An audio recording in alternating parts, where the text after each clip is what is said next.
One area I'd like to talk about is the challenges that volunteers have. Not only get the training, because much of the training they're getting now is free, but what are some of the ways that they can get their expenses reimbursed, and what's the process of doing that?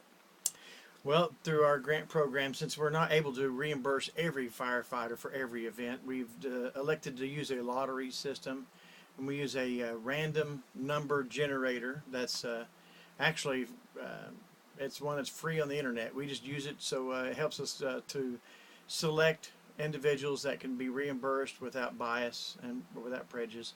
Also, we want to make sure that every cog, the uh, Council of Governments that's represented, there's 11 of them in Oklahoma. We want to make sure that every one of those are equally represented, and this was the fairest way to do that.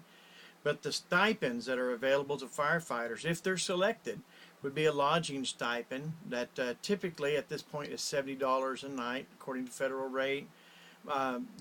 They also receive mileage at a rate of 55 cents a mile at this time, and then also meals and incidental expenses, which is like $30 a day. And so what it amounts to is they they receive these stipends, and it's to offset those expenses. More often than not, they'll come out a little bit ahead because of the mileage and the meals and incidental expenses, because not everybody eats $30 worth of food in a day, especially when they're working hard.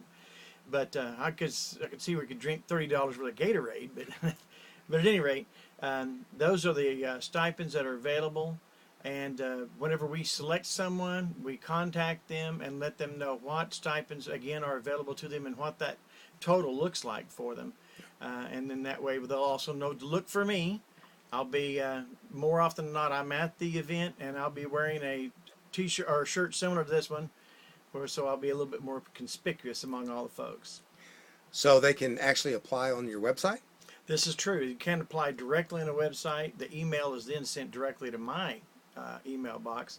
There's also a form on there they can download, and they can, of course, make as many copies they want if they want to take that to a meeting, and that can be faxed to us as well.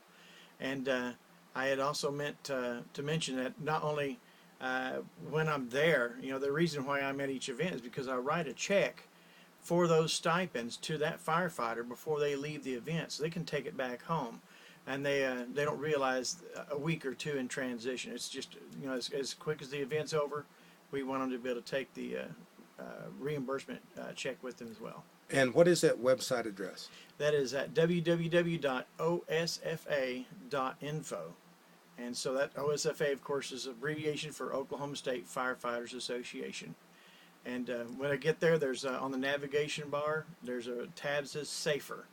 And just go to the Safer tab, and then on the menu on the right, they'll see the application and be able to apply directly right there. Well, thank you for that information. You're quite welcome.